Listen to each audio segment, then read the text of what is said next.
وقال النبي صلى الله عليه وسلم من صام رمضان ثم اتبعه بست من شوال كان كصيام الدهر. معزز حاضرین، شوال کا یہ مہینہ عید الفطر کا مہینہ ہے، جس میں اللہ رب العالمین نے مسلمانوں کی پہلی عید اور مسلمانوں کا پہلا تہوار متعین کیا ہے، اور پھر رمضان کا مہینہ گزارنے کے بعد پورے 1 ماہ تک روزے کی حالت میں رہنے کے بعد شوال کے مہینے میں داخل ہوتے ہی یہ تصور بہت سے ذہنوں پر قائم ہوتا ہے کہ اب روزہ ختم ہو گیا، اب سال بھر کے بعد پھر دوبارہ رمضان آئے گا تو روزہ رکھا جائے گا۔ حالانکہ اللہ کے نبی صلی اللہ علیہ وسلم کی جو سیرت ہے اور نبی صلی اللہ علیہ وسلم کا جو طریقہ ہے وہ اس طرح نہیں ہے کہ رمضان کا روزہ گزارنے کے بعد پھر سال بھر تک اگلے رمضان کے آنے کا انتظار کیا جائے تاکہ روزہ رکھا جا سکے، بلکہ اسلام نے ہر ہفتے میں 2 دن روزہ رکھنے کو مستحب قرار دیا ہے، ایک سوموار اور دوسرے جمعرات کا دن، جس کے بارے میں نبی صلی اللہ علیہ وسلم کا فرمان ہے کہ بندوں کے عمل ان 2 دنوں میں اللہ کی بارگاہ میں پیش کیے جاتے ہیں، اس لیے میں چاہتا ہوں کہ جب میرا عمل رب کی بارگاہ میں پیش کیا جائے تو میں روزے سے ہوں۔ اسی طرح سے ہر مہینے میں 3 دن روزہ رکھنا مشروع قرار دیا گیا ہے،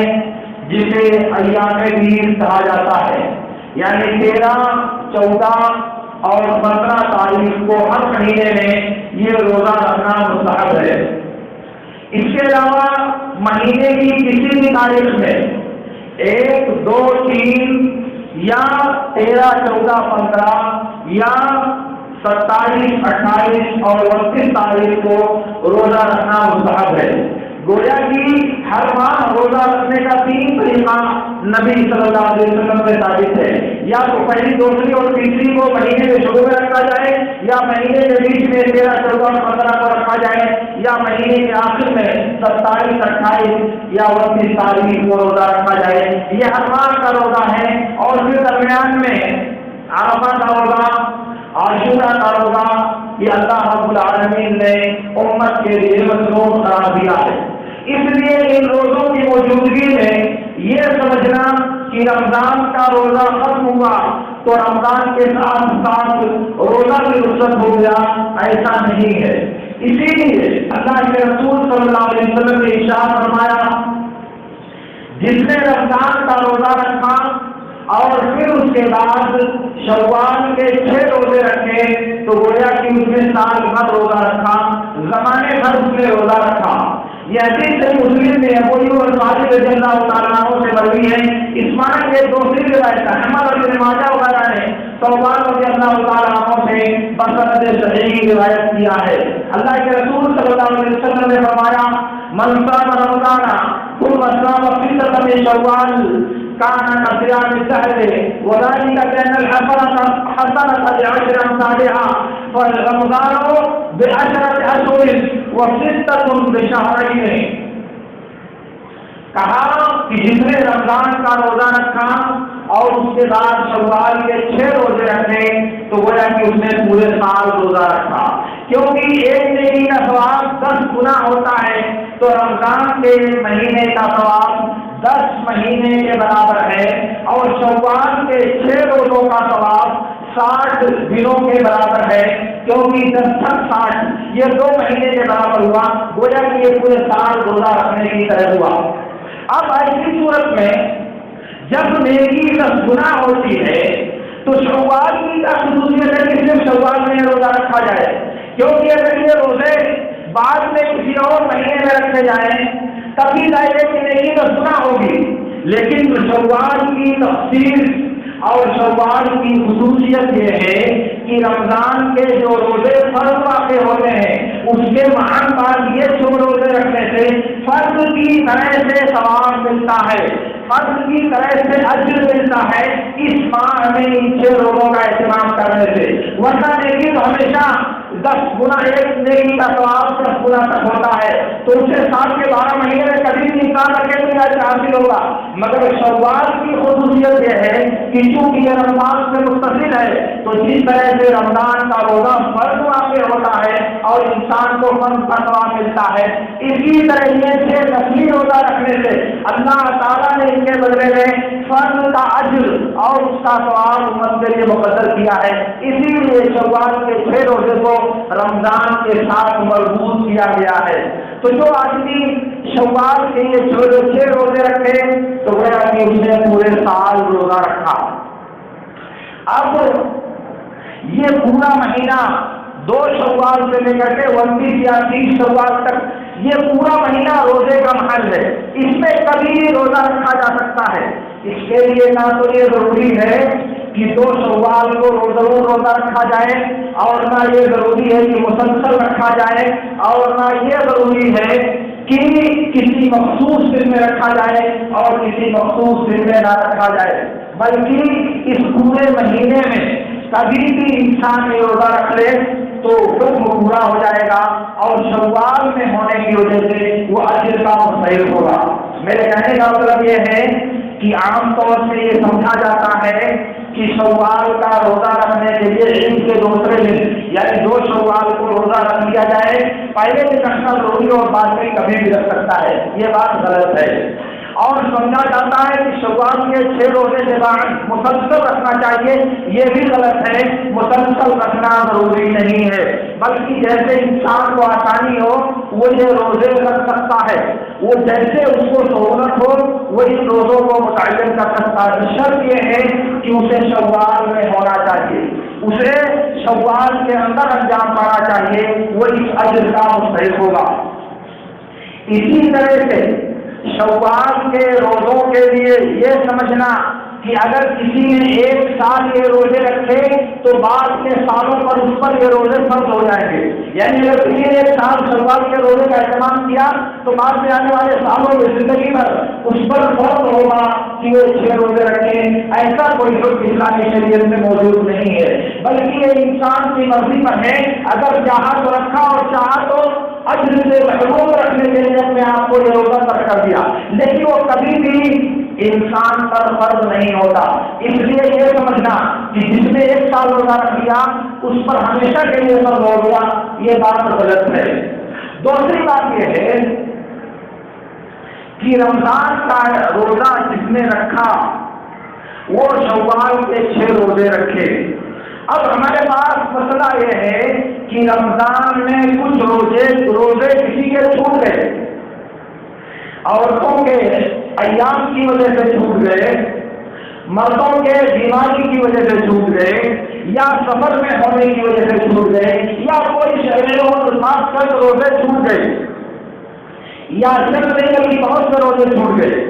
اب ایسی صورت میں وہ شوال میں یہ 6 روزے رکھے گا تو یہ درست ہوگا یا نہیں؟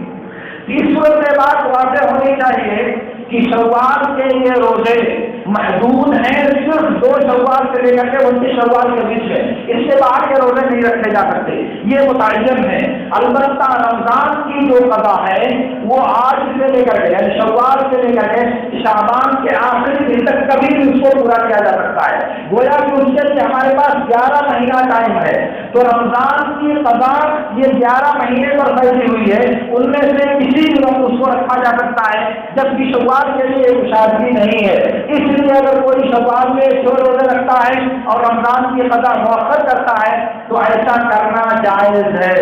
البتہ یہ بات معلوم رہنی چاہیے کہ رمضان کے روزوں کی قضا یہ فرض ہے۔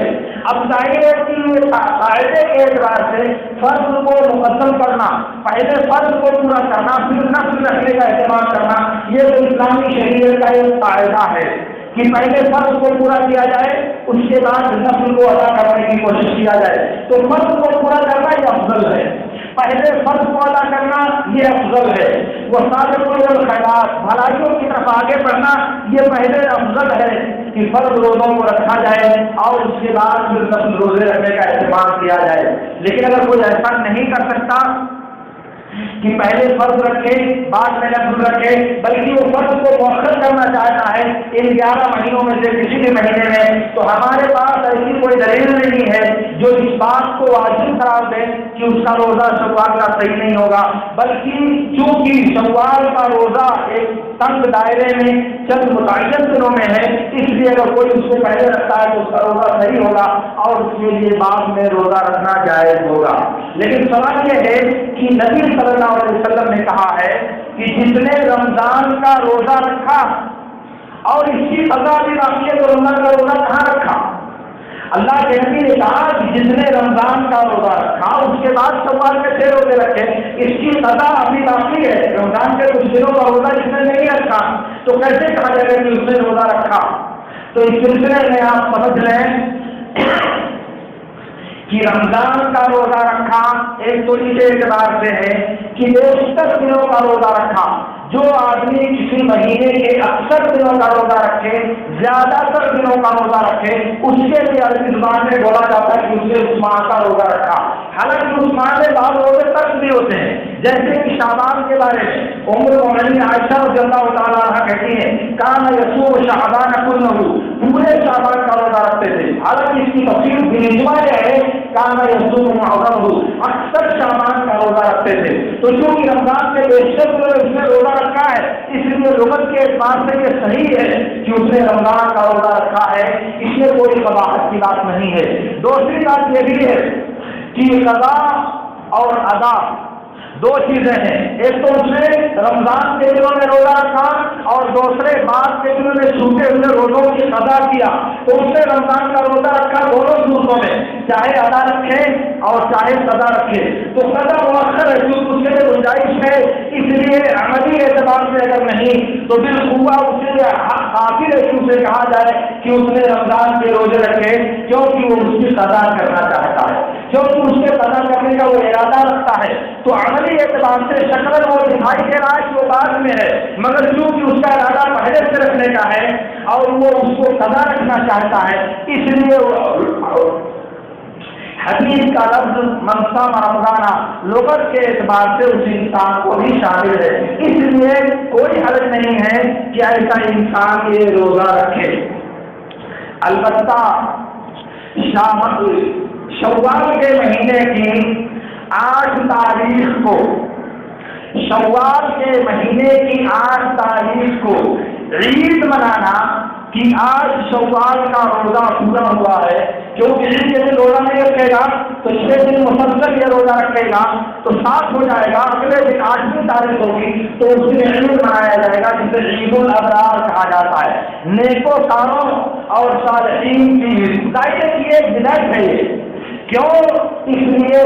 کہ عید ہمارے لیے جو اللہ تعالیٰ نے متعین کیا وہ صرف 2 ہے، اور یہ عید الابرار کتاب و سنت کے ذخیرے میں کہیں موجود نہیں ہے، اس لیے اس دن کو بطور عید متعین کرنا اور 6 روزوں کی تکمیل کی خوشی میں اس دن جشن منانے کا اہتمام کرنا یہ سنت کے خلاف ہے، حدیث میں ثابت نہیں ہے، اور مسلمانوں کے جو 2 تیوہار ہیں اس پر ایک تیسرے تیوہار کا اضافہ کرنا ہے، اس لیے ایسا کرنا جائز نہیں ہے۔ رہ گئی بات شوال کے مہینے کو منحوس سمجھنے کی، یہ اس ماہ کے تعلق سے جو غلط تصورات اور غلط اعمال پائے جاتے ہیں ان میں سے پہلا عمل تو یہی کہ 8 شوال کو جشن منانے کا اہتمام کرنا یہ ایک بدعت ہے۔ دوسری بات اس ماہ کو منحوس سمجھنا اور اس ماہ کو نحوست کا بہتر تصور کرنا یہ جہالت اور جاہلیت کے زمانے کا امتداد ہے۔ صحیح مسلم کی روایت میں ہے ام المؤمنین عائشہ رضی اللہ تعالیٰ عنہ نے فرمایا تزوجني رسول الله صلى الله عليه وسلم في شوال وبنى بي في شوال فأي نساء رسول الله صلى الله عليه وسلم كانت عنده أفضل مني. اللہ کے رسول صلی اللہ علیہ وسلم نے مجھ سے شوال میں شادی کیا. شوال میں میری رخصتی ہوئی تو آپ کی کون سی بیوی آپ کی نظر میں مجھ سے زیادہ نصیبے والی اور مجھ سے زیادہ بلندی والی کون سی عورت تھی؟ گویا کہ ام المومنین عائشہ رضی اللہ تعالیٰ عنہا نے ایک غلط تصور اور ایک غلط عقیدے کا جواب دینے کی کوشش کیا ہے. جاہلیت کے لوگ یہ سمجھتے تھے کہ شوال کا یہ مہینہ ایک نحوست سے بھرا ہوا مہینہ ہے،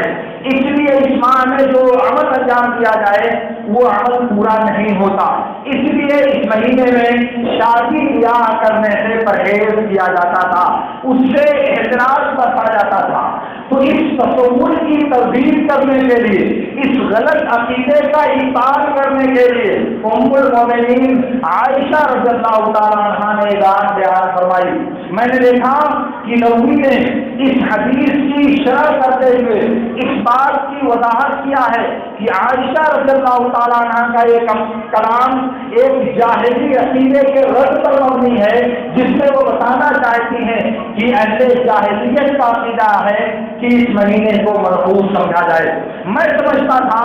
کہ ہمارے اسلامی زمانے میں، ہمارے اسلامی معاشرے میں اس عقیدے کا کہیں تصور نہیں پایا جاتا ہوگا، یا اس عقیدے کے حاملین ہمارے سماج میں نہیں پائے جاتے ہوں گے، کیونکہ مسلمانوں نے علم کی، تعلیم کی، دین کی جو شمعیں جلائی ہوئی ہیں ان شمعوں کی روشنی میں ان تاریکیوں کی گنجائش باقی نہیں رہ جاتی. مگر جب سماج کے انسانوں سے گفتگو ہوتی ہے اور جو اعمال ہمارے سماج میں انجام دیے جاتے ہیں جب اس کا تذکرہ ہوتا ہے تو یہ بات بہت ناگواری کے ساتھ سننی پڑتی ہے اور بہت قبیلہ خاطر ہو کر کے اس بات کو کانوں کے راستے سے گزارنا پڑتا ہے کہ اس مہینے میں شادی نہیں کرنی چاہیے. کیوں؟ اس لیے کہ اس ماہ میں جو عمل انجام دیا جاتا ہے وہ عمل پورا نہیں پڑتا. یہی بات تو اہل جاہلیت کہتے تھے، یہی تو جاہلیت والوں کا عقیدہ تھا. اگر وہ بات ہمارے سماج کے انسان کہیں، اگر وہ بات ہمارے زمانے کے مسلمان پیش کریں تو اسے کیا نام دیا جائے گا میرے دوستوں؟ تو میں عرض یہ کرنا چاہ رہا ہوں کہ اس مہینے کو نحوست سے بھرپور سمجھنا، نحوست والا مہینہ سمجھنا، یہ اہل جاہلیت کا عقیدہ ہے. اس لیے ہم مسلمانوں کے ہاں اس عقیدے کی کوئی گنجائش نہیں ہونی چاہیے کہ یہی اسلام کی تعلیم کا اور اللہ کے نبی صلی اللہ علیہ وسلم کی سیرت کا تقاضا بھی ہے. ورنہ اللہ رب العالمین نے سال کے 12 مہینوں کو اللہ رب العالمین نے پیدا کیا ہے، اور جو ایام ہیں ان کو بھی اللہ رب العالمین نے پیدا کیا ہے. اب اللہ کے بنائے ہوئے بعض مہینوں کو، اللہ کے بنائے ہوئے بعض دنوں کو منحوس سمجھنے کی جسارت کرنا، یہ اللہ کی فطرت پر اعتراض کرنا ہے، یہ اللہ کی قوت تخلیق کو نشانہ بنانے کی جرات کرنا ہے. اور ظاہر ہے ایسا کرنے والے کا ایمان ظاہر ہے کم سے کم خطرے میں رہتا ہے. اس لیے یہ بات ہم سب کو سمجھنی چاہیے.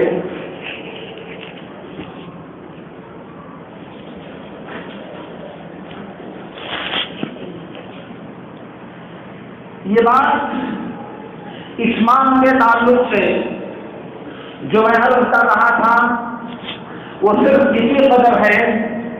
کہ شوال کے یہ 6 روزے رکھنا نبی صلی اللہ علیہ وسلم نے امت کے لیے مصنون اور مستحب قرار دیا ہے. اس لیے شوال کے مہینے میں ان 6 روزوں کو رکھنے کا اہتمام کرنا چاہیے. انسان اپنی آسانی کے اعتبار سے اگر چاہے تو ہر ہفتے میں سوموار اور جمعرات کے دن روزہ رکھے، اور چاہے تو کبھی بھی یہ روزے وہ رکھ سکتا ہے، لیکن ہر صورت میں اسے شنیچر کے دن یہ روزہ رکھنے سے پرہیز کرنا چاہیے. شوال کے 6 روزے رکھتے ہوئے اسے بات یاد رکھنی چاہیے کہ یہ روزہ